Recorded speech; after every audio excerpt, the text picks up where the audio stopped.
Simon, thank you. Labour has accused David Cameron of being hypocritical for writing to his local council in Oxfordshire to complain about proposed cuts in services. In the letter, the Prime Minister says he's disappointed at cuts to frontline services and instead suggests they should be made to back office functions. Our political correspondent Chris Mason reports.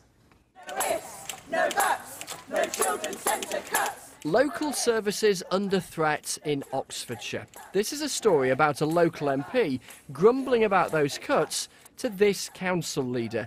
The twist is the local MP is the Prime Minister, and it's his government that has cut council funding.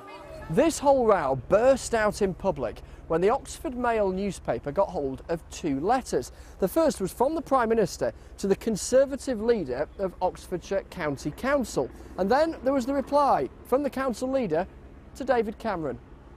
In his letter, the Prime Minister says, "I was disappointed at the long list of suggestions to make significant cuts to frontline services, from elderly day centres to libraries to museums." He also suggested the cuts hadn't been that big, writing, "There has been a slight fall in government grants in cash terms, but this has effectively been made up for in other fiscal streams." The council leader's reply is stinging. "I, along with many councillors across the country, worked hard to assist you in achieving a Conservative majority. And," he adds, "I cannot accept your description of a drop in funding of £72 million, or 37%, as a slight fall."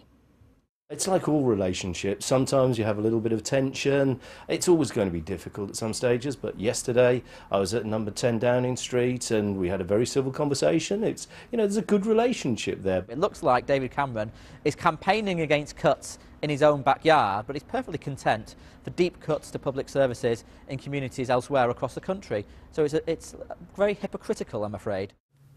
Labour also want to know if the Prime Minister gave his local council preferential treatment by inviting them to Downing Street. But what really matters here are local services like these. What's affordable when money is tight?